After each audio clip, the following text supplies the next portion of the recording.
Badai pemutusan hubungan kerja, PHK, mulai terjadi di berbagai negara imbas perlambatan ekonomi global, usai meletusnya perang Rusia versus Ukraina.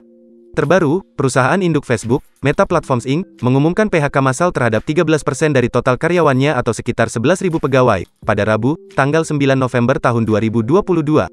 Kemudian, Bank Investasi Global Citigroup dan Barclays memangkas tenaga kerjanya pekan ini karena mengalami penurunan tajam dari sisi pendapatan dan menghadapi prospek yang meredup tahun depan. Lantas bagaimana dengan perusahaan yang beroperasi di Indonesia? Kementerian Ketenagakerjaan, Kemenaker, mencatat jumlah pekerja terkena PHK dalam 9 bulan pada tahun ini, atau hingga September tahun 2022 mencapai 10.765 orang. Namun, angka tersebut dinilai Menteri Ketenagakerjaan, Menaker, Ida Fauzia lebih rendah dibanding tahun sebelumnya, terutama awal pandemi COVID-19. Ia menjelaskan, jumlah PHK pada 2019 sebanyak 18.911 kasus dan melonjak menjadi 386.877 kasus pada 2020. Lalu, menurun menjadi 127.085 kasus PHK pada 2021.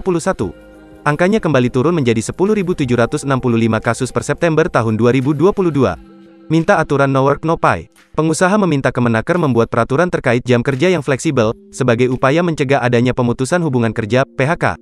Hal tersebut dinilai pengusaha sangat perlu dilakukan agar perusahaan dapat menerapkan no work no pay, tidak bekerja tidak dibayar. Wakil Ketua Umum Asosiasi Pertekstilan Indonesia, API, N. Patricia Sutanto mengatakan, dengan aturan no work no pay, maka perusahaan bisa memberlakukan jam kerja minimal 30 jam seminggu.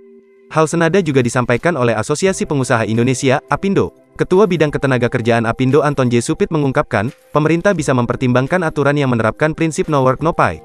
Menurut dia, jika hal itu tidak diterapkan maka penurunan permintaan tidak mengimbangi biaya operasional perusahaan, termasuk pembayaran upah tenaga kerja. Wakil Komisi IX DPR Rini Hayatul Wafiroh mengatakan, untuk aturan terkait no work no pay, merupakan ranah Kemenaker. Ia juga mengimbau agar pengusaha bisa berkomunikasi langsung dengan Kemenaker terkait usulan tersebut.